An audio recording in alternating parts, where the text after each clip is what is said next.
I want to talk for a minute about a high school teacher that I had that for some reason today popped into my mind. Coach Curtis, he was our AP English teacher. And a memory just like that, do you ever have one of those memories that just kind of like hits you suddenly? Like, you didn't really remember it being a big deal when it happened, but years later you're thinking back and you're like, oh crap, that was fucked up. I distinctly remember being in a class where we were reading,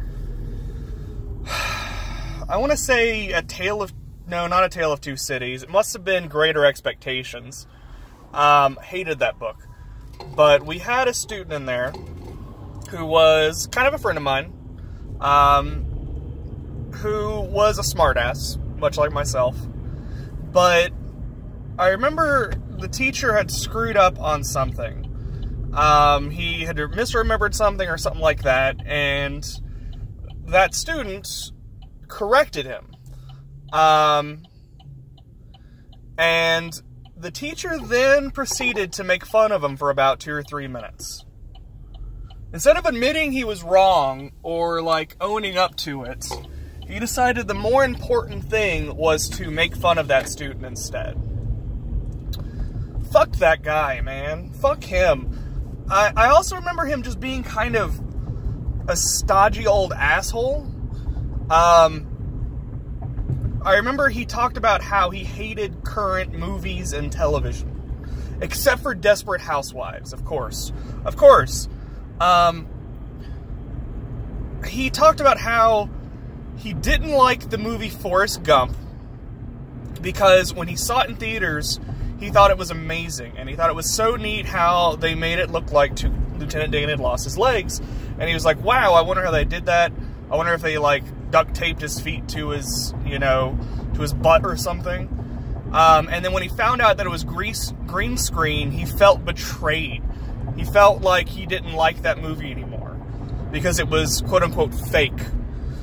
And that all movies now were fake and green screen. Just this idea that because someone uses a certain film technique, that all of a sudden it makes the movie not real. He had a whole bunch of viewpoints like this that just stunk of someone who was fake and angry at things they didn't understand. And most of our class loved him because he was a challenging teacher. He was one of the few challenging teachers we had. And I think they just liked the challenge.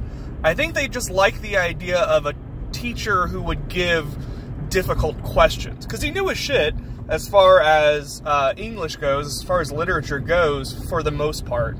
He had some huge gaps in his knowledge because he was originally apparently a coach, not really an English major or anything.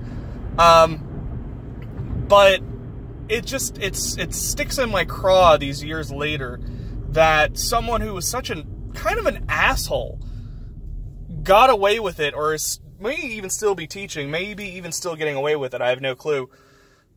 And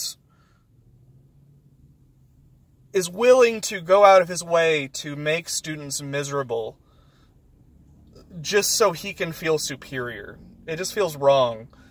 I just need to get that off my chest, talk about it a little bit. It was, like I said, one of those memories that just kind of hit you hard out of nowhere. But yeah, I think that's it.